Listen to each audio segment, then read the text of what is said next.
Hey kids, it's Heather with Campbell Revival Ministries, also, Campers for Jesus.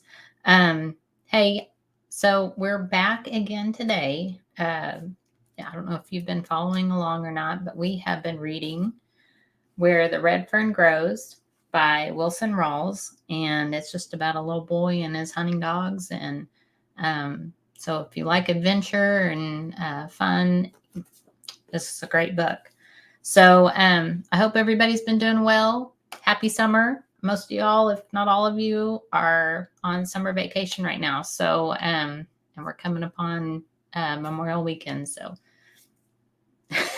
hopefully you guys are able to get out and travel and just have a good time this weekend and just have some fun. So, all right. Now, most of you know that if you're following along, we start with our prayer and we learn prayers. Now, you can always go back. I have all the prayers listed on our website here. Okay, you can just go to that and go under youth, and you'll see the children's prayers that you can pray over. There's different ones, just in general prayers and prayers over your food and things like that. And the prayer that we are going to pray today is called the priestly blessing. Okay, so we're going to start with that today, and then we will start with our reading. Okay, so all right, I'm going to bring this up here. Okay, the priestly blessing. And you can find this in the Bible under Numbers chapter 6, verses 22 to 27. So here we go. Let's pray. May the Lord bless us and protect us. May the Lord smile on us and be gracious to us. May the Lord show us his favor and give us his peace. I pray in the name of Jesus. Amen. All right, you guys. So again, Where the Red Fern Grows. And we are going to be doing chapter 5, and I'll try to get to chapter 6. These chapters are kind of long. So, all right, chapter 5.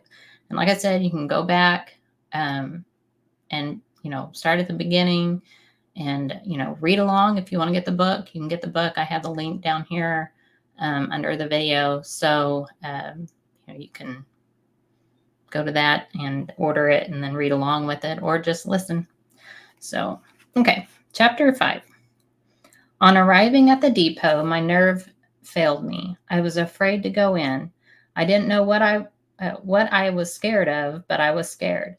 Before going around to the front, I peeked in a window. The station master was in his office looking at some papers. He was wearing a funny little cap and that had no top on it. He looked friendly enough, but I couldn't muster up enough courage to go in. I cocked my ear to see if I could hear puppies crying, but could hear nothing. I heard a bird started chirping. It was a yellow canary in a cage. The station master walked over and gave it some water. I thought, anyone that is kind to birds surely wouldn't be mean to a boy. With my courage built up, I walked around to the front and eased myself past the office. He glanced at me and turned back to the papers. I walked clear around the depot and again walked slowly past the office. Glancing from the corner of my eye, I saw the station master looking at me and smiling. He opened the door and came out on the platform. I stopped and leaned against the building. Yawning and stretching his arms, he said, "It sure is hot today. It doesn't look like it's ever going to rain." I looked at the sky and said, "Yes, sir. It is hot, and we sure could do with a good rain. We need one bad up We need one bad up here where I come from." He asked me where I lived. I told him, "Up the river a ways." He said, "I have some puppies in there, for a boy that lives up on the river. His name is Billy Coleman. I know his dad, but never have seen the boy. I figured he would be in after them today." On hearing this remark, my heart jumped clear up in my throat. I thought surely it was going to hop right out on the depot platform. I looked up and tried to tell him who I was, but something went wrong. When the words finally came out, they sounded like the squeaky old pulley on our well when Mama drew up a bucket of water. I could see a twinkle in the station master's eyes. He came over and laid his hand on my shoulder. In a friendly voice, he said, "So, you're Billy Coleman. How is your dad?" I told him Papa was fine and handed him the slip my grandpa had given me. "They sure are fine-looking pups," he said. "You'll have to go around to the freight door."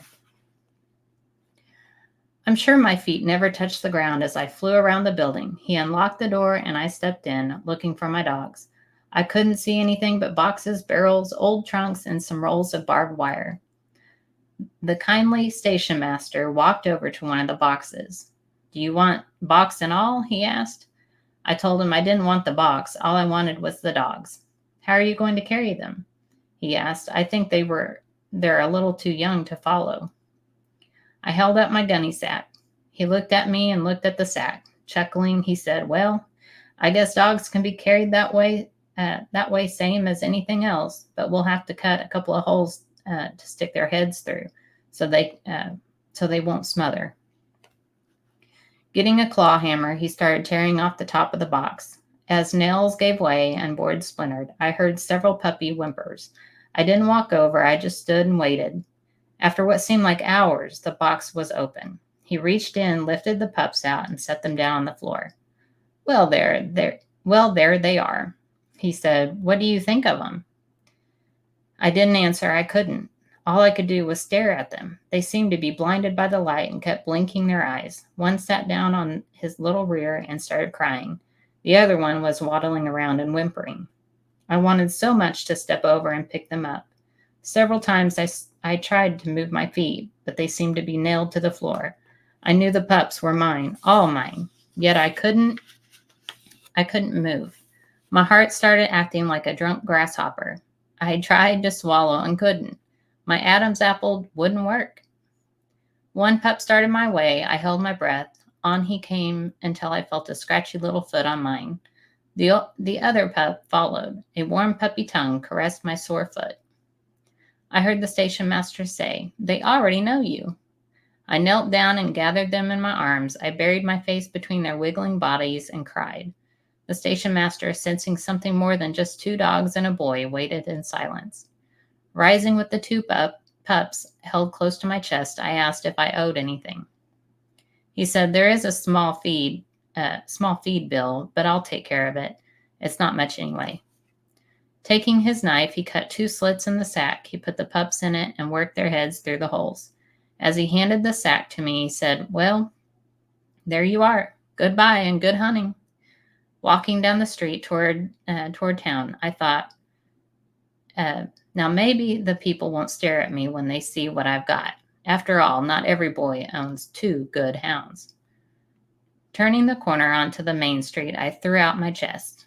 I hadn't gone far before I realized that the reception I got wasn't what I thought it would be. People began to stop and stare. Some even snickered. I couldn't understand why they were staring. Surely it couldn't be at the 2 beautiful hound pups sticking out of the gunny sack, thinking that maybe I had a hole in the seat of my breeches. I looked over to my reflection in a plate glass window. I craned my neck for a better view of my rear. I could see a patch there all right, and a few threadbare spots, but no whiteness was showing through. I figured that the people were just jealous because they didn't have 2 good hounds. I saw a drunk coming. He was staggering all over the street. Just as he was passing me, I heard him stop.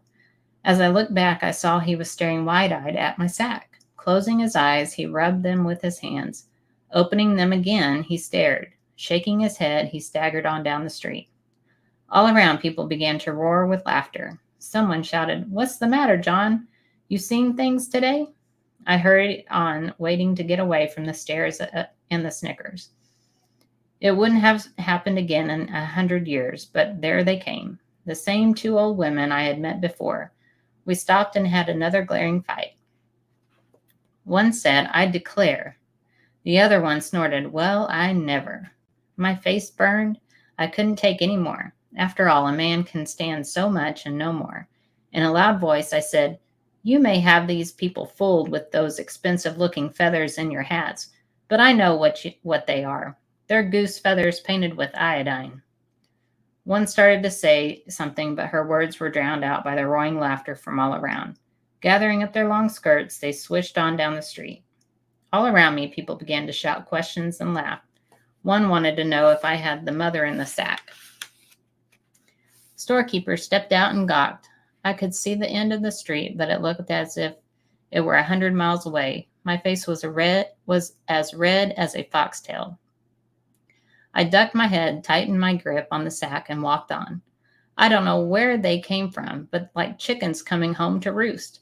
They flocked around me. Most of them were about my age. Some were a little bigger, some smaller. They ganged around me, screaming and yelling. They started clapping their hands and chanting, "The dog boy has come to town. The dog boy has come to town." My heart burst. Tears came rolling. The day I had waited for so long had turned black and ugly. The leader of the gang was about my size. He had a dirty, freckled face, and his 2 front teeth were missing. I suppose he had lost them in a back alley fight. His shock of yellow, sunburnt hair bobbed up and down as he skipped and jumped to the rhythm of the dog boy song. He wore a pair of cowboy boots. They were 2 sizes too big for him, no doubt handed down by an older brother. He stomped on my right foot. I looked down and saw a drop of blood ooze out from under the broken nail. It hurt like the dickens, but I gritted my teeth and walked on. Freckleface pulled the ear of my little girl pup. I heard her painful cry. That was too much. I hadn't worked 2 long, hard years for my pups to have some freckle-faced punk pull their ears. Swinging the sack from my shoulder, I walked over and set it down in a doorway. As I turned around to face the mob, I doubled up my fist and took a Jack Dempsey stance. Freckleface said, "So you want to fight?" He came in swinging. I reached way back into Arkansas somewhere. By the time my fist had traveled all the way down to the Cherokee Strip, there was a lot of power behind it. Smack on the end of the Freck's nose, it exploded. With a loud grunt, he sat down on the dusty street. Grabbing his nose in both hands, he started rocking and moaning. I saw the blood squeeze out between his fingers.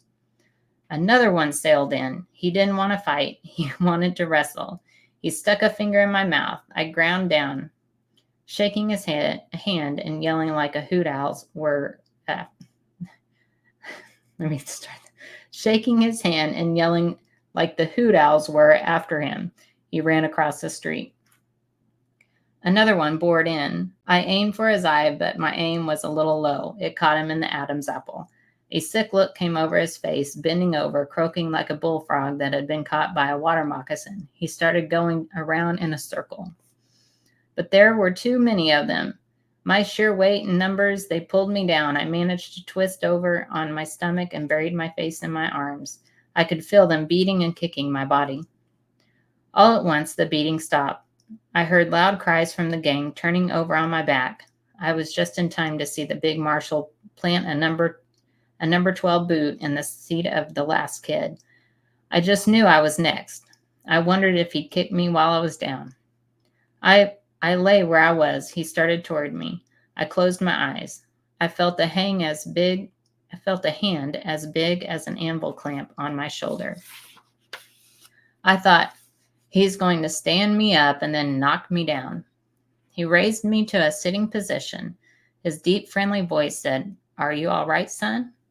I opened my eyes. There was a smile on his wide, rugged face. In a choking voice, I said, "Yes, sir, I'm all right."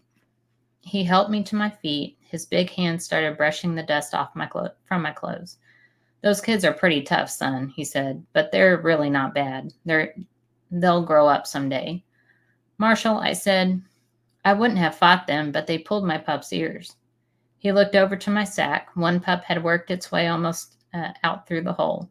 The other one's head and 2 little paws were sticking out. Both of them were whimpering. A smile spread all over the big marshal's face. "So that's what started the fight," he said. Walking over, he knelt down and started petting the pups. "They're fine-looking dogs," he said. "Where'd you get them?" I told him I had ordered them from Kentucky. "What did it cost you?" he asked. $40, I said. He asked if my father had bought them for me. I said, "No." I said, "I bought them myself." He asked me where I got the money. I worked for it and saved it, I said. It takes a long time to save $40, he said. Yes, I said. It took me 2 years. 2 years, he exclaimed. I saw an outraged look come over the marshal's face. Reaching up, he pushed his hat back. He glanced up and down the street. I heard him mutter, "There's not a one in that bunch with that kind of grit." Picking up my sack, I said, "Thanks for helping me out. I guess I better be heading for home." He asked where I lived. I said, "Up the river a way." "Well, you've got time for a bottle of pop before you go, haven't you?" I started to say no, but looking at his friendly smile, I smiled back and said, "I guess I have."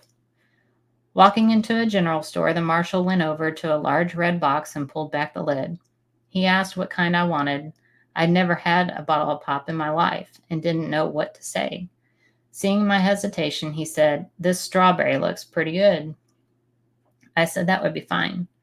The cool pop felt wonderful to my hot, dry throat. My dark little world had brightened up again. I had my pups and had found a wonderful friend.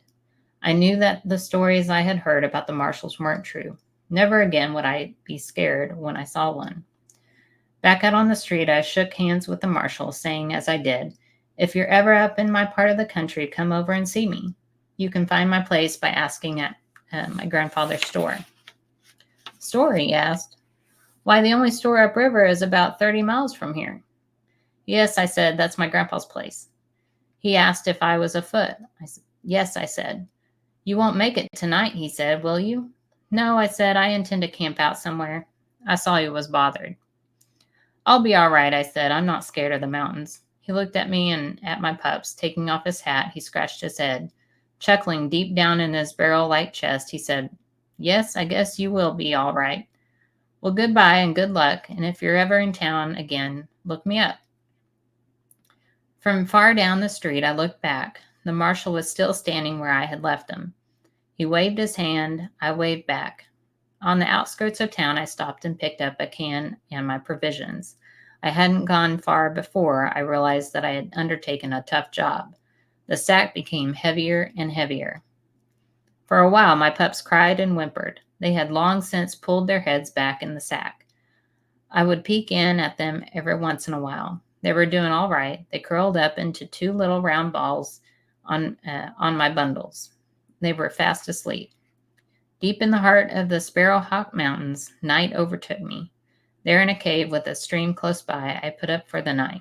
Taking my pups and bundles from the gunny sack, I used it to gather leaves to make us a bed.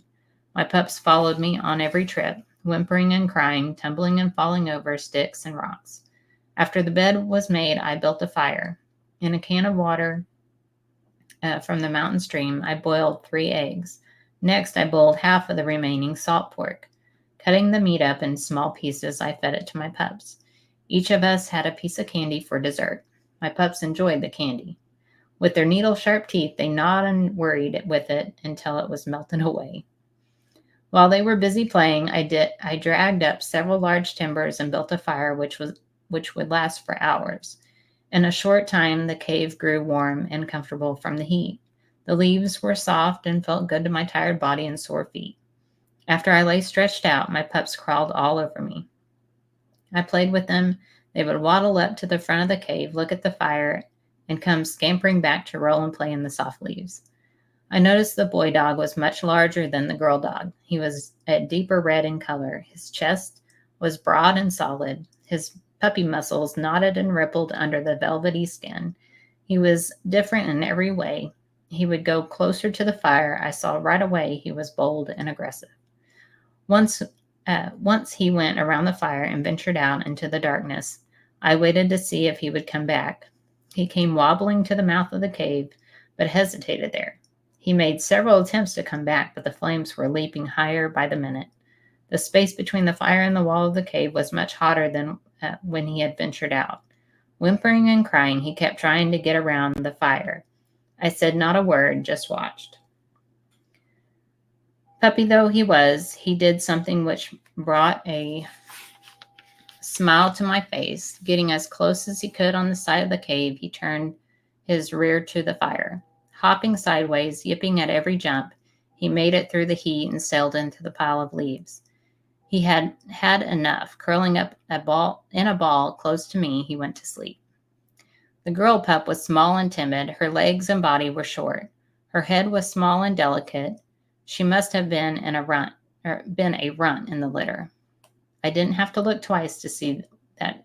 I'm sorry. I didn't have to look twice to see that what she lacked in power, she made up in brains. She was much smarter than the boy dog, more sure of herself, more cautious. I knew when the trail came tough, she would be the one to unravel it. I knew I had a wonderful combination. In my dogs, I had not only the power, but the brains along with it. I was a tired boy. My legs were stiff, my feet sore and throbbing. My shoulders were red and raw from the weight of the sack. I covered my pups in the leaves and moved my body in close to them as I could. I knew as night wore on and the fire died down, the chill would come. Tired but happy, I fell asleep. Along in the silent hours of the night, I was awakened. I opened my eyes but didn't move. I lay and listened, trying to figure out what it was that had aroused me. At first, I thought one of my pups had awakened me by moving and whimpering. I had discarded this thought, for I could see that they were both fast asleep. I decided it was my imagination working. My fire had burned down, leaves only a glowing red body of coals. Leaving only a glowing red body of coals. The cave was dark and silent. Chill from the night had crept in. I was on the point of getting up to rebuild my fire when I heard what had awakened me. At first, I thought it was a woman screaming. I listened. My heart began to pound. I could feel the strain all over my body as nerves grew tighter and tighter. It came again, closer this time. The high pitch of the scream shattered the silence of the quiet night. The sound seemed to be all around us. It screamed its way into the cave and rang like a blacksmith's anvil against the rock walls. The blood froze in my veins. I was terrified. Although I had never heard one, I knew what it was. It was the scream of a mountain lion. The big cat screamed again. Leaves boiled and stirred where my pups were. In the reflection of the glowing coals, I could see that one was sitting up. It was the boy dog. A leaf had become entangled in the fuzzy hair of a floppy ear. The ear flicked, the leaf dropped. Again, the hellish scream rang out over the mountains. Leaves flew as my pup left the bed. I jumped up and tried to call him back. Reaching the mouth of the cave, he stopped. Raising a small red head high in the air, he bawled his challenge to the devil cat. The bawl must have scared him as much as it had startled me. He came tearing back. The tiny hairs on his back were standing on end. My father had told me lions were scared of fire. I started throwing on more wood. I was glad I dragged up a good supply while making camp. Hearing a noise from the bed, I looked back. The girl pup, hearing the commotion, had gotten up and joined the boy dog. They were sitting side by side with their bodies stiff and rigid. Their beady little eyes bored into the darkness beyond the cave. The moist tips of their little black noses wiggled and twisted as if trying to catch a scent. What I saw in my pups gave me courage. My knees quit shaking and my heart stopped pounding. I figured the lion had scented my pups. The more I thought about anything harming them, the madder I got. I was ready to die for my dogs. Every time the big cat screamed, the boy dog would run to the mouth of the cave and bawl back at him. I started whooping and throwing rocks down the mountainside, hoping to scare the lion away. Though the long hours of the night, I kept this up. The lion prowled around us, screaming and growling, first on the right and then on the left. And above and below, in the wee hours of the morning, he gave up and left to stalk other parts of the mountains. I'm sure he thought he didn't stand a chance against two vicious hounds and a big hunter. So, all right. So that was chapter 5. And I will go on for chapter 6. Let's go on and we'll do chapter 6. Okay. After the terrifying night, the bright morning sun was a welcome sight. I fixed breakfast and soon we were on our way. I tried to get the pups to follow me so as to lighten my load. They would for a way, and then sitting down on their rears, they would cry and whimper. Back in the sack they would go, with their heads sticking out of the holes and their long ears flopping. I moved on. About midday, I entered country I knew. I wasn't far from home. I dropped down out of the mountains into the bottoms far above the place I had crossed the river on my way to town. Staying on the left of the river, I followed its course past several campgrounds, but didn't stop until I came to the one where I had found the magazine. Here, I took the pups out of the sack and sat down in the warm sand. As the afternoon wore on, I sat there deep in thought. I was trying to think what I was going to tell my mother and father. I could think of nothing. Finally, I decided I would just tell them the truth, and with the help of the new overalls, cloth, and candy, I would weather the storm. My pups were having a big time playing. With their little front paws locked around each other, they were growling, rolling, and chewing on one another. They looked so cute, I laughed out loud. While I was watching their romping, the thought came, I haven't named them. I went over the list of names. For them, I tried Red, Bugle, Lead, name after name as before. For her, I tried Susie, Mabel, Queen, all kinds of girl names. None seemed to fit. Still mumbling names over and over, I glanced up. There in the white bark of a sycamore tree was a large heart. In the center of the heart were two names, Dan and Ann. The name Dan was a little larger than Ann. It was wide and bold. The scar stood out more. The name Ann was small and neat and even. I stared unbelieving, for there were my names. They were perfect. I walked over and picked up my pups. Looking at them, I said, "Your name is Dan. I'll call you Old Dan." Looking at her, I said, "Your name, little girl, is Ann. I'll call you Little Ann." It was then I realized it was all too perfect. Here in this fisherman's camp, I had found the magazine and the ad. I looked over at the old sycamore log where I had asked God to help me get 2 hound pups. There were the pups rolling and playing in the warm sand. I thought of the old KC baking powder can and the fishermen, how freely they had given their nickels and dimes. I looked up again to the names carved in the tree. Yes, it was all there like a large puzzle. Piece by piece, each fit perfectly until the puzzle was complete. It could not have happened without the help of an unseen power. I stayed at the campground until dark. I knew I had to go home, but I put it off as long as I could. The crying of the pups, telling me that they were hungry, made up my mind for me. I knew the time had come for me to face my mother and father. I sacked up my dogs and waded the river. As I came out of the bottoms, I could see the lamplight glow from the windows of our home. One of the small yellow squares darkened for an instant. Someone had walked across the floor. I wondered who it was. I heard Daisy, our milk cow, moo. I was thinking so hard of what I could say, it startled me for a second. I reached the gate to our house. I stopped. I had never thought our home very pretty, but that night it looked different. It looked clean and neat and peaceful, nestled there in the foothills of the Ozarks. Yes, on that night I was proud of our home. My bare feet made no noise as I crossed the porch. With my free hand, I reached and pulled the leather that worked the latch. Slowly, the door swung inward. I could see my father and sisters. They were too far to the right of me, but my mother was directly in front of the door, sitting in her old cane bottom rocker knitting. She looked up. I saw all the worry and grief leave her eyes. Her head bowed down. The knitting in her hands came up to cover her face. I stepped inside the room. I wanted to run to her and comfort her and tell her how sorry I was for all the worry and grief I had caused her. The booming voice of my father shook me from my trance. He said, "Well, what have you got there?" Laughing, he got up from his chair and came over to me. He reached and took the sack from my shoulder. "When we started looking for you," he said, "I went to the store and your grandpa told me all about it. It wasn't too hard to figure out what you had done, but you should have told us."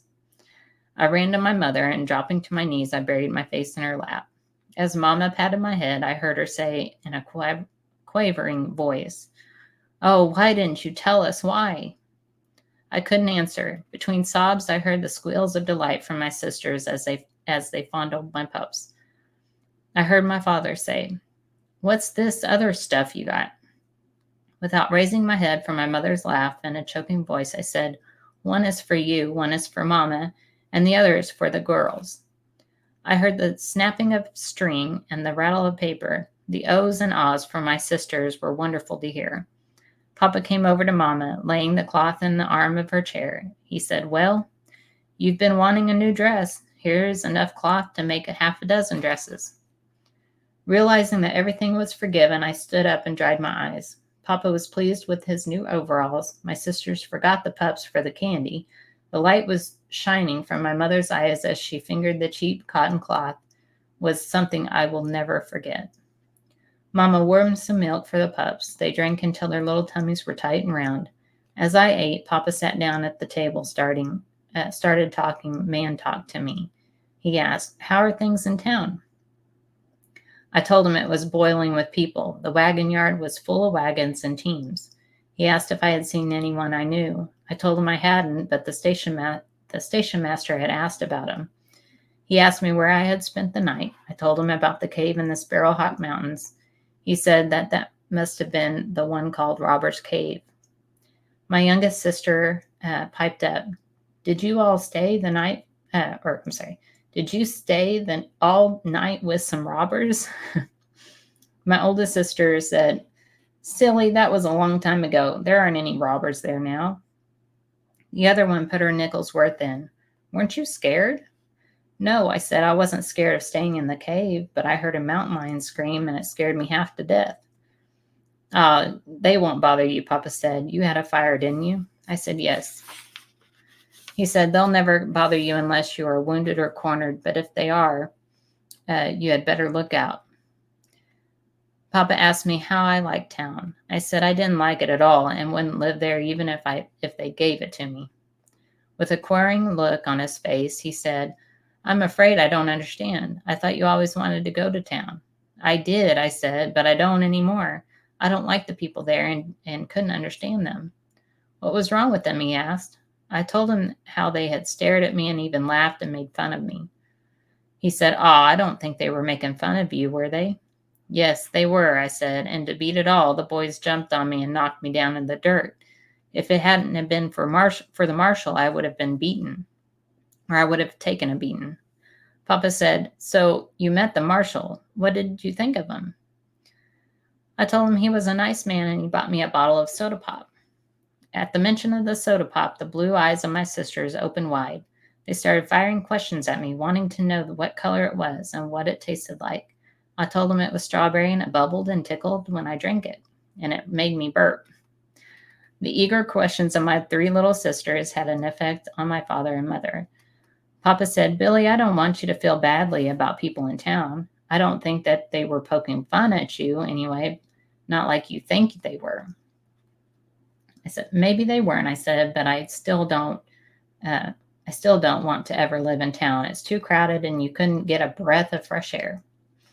In a sober voice, my father said, "Someday you may have to live in town. Your mother and I don't intend to live in these hills all our lives.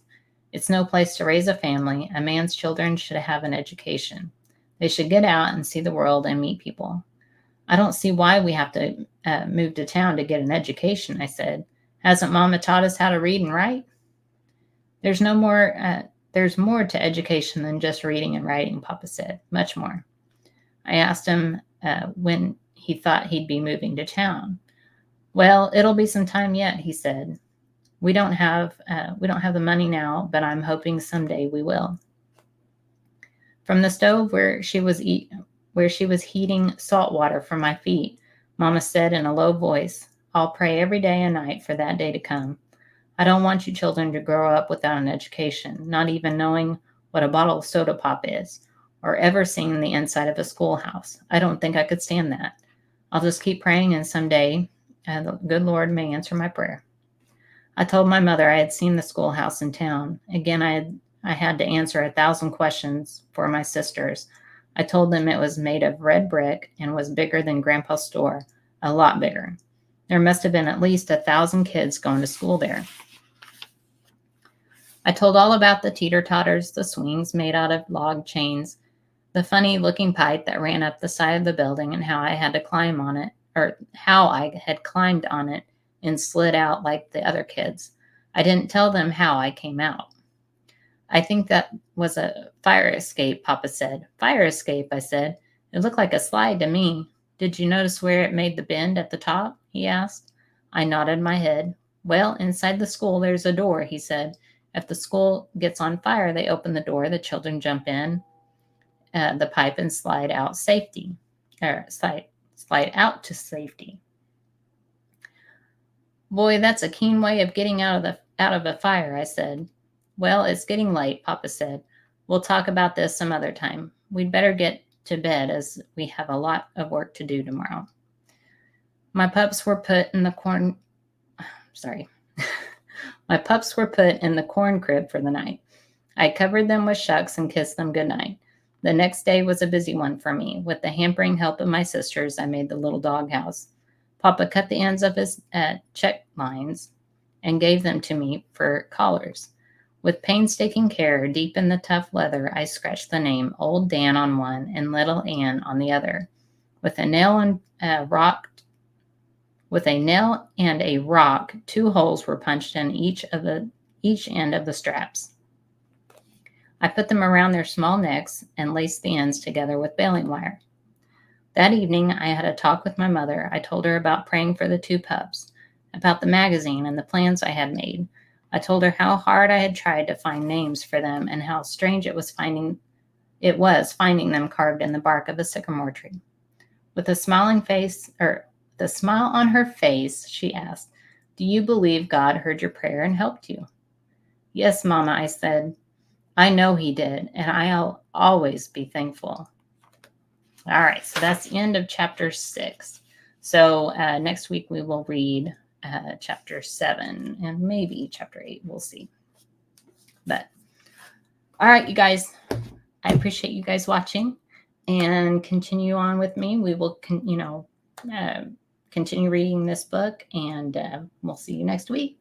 I love you all. If you all need prayer or anything, please go to our website and submit that. So, and again, if you want the book, if you want to buy it and read along, you're more than welcome to. I've got the link down on the video. So, all right. Love you. See you next week.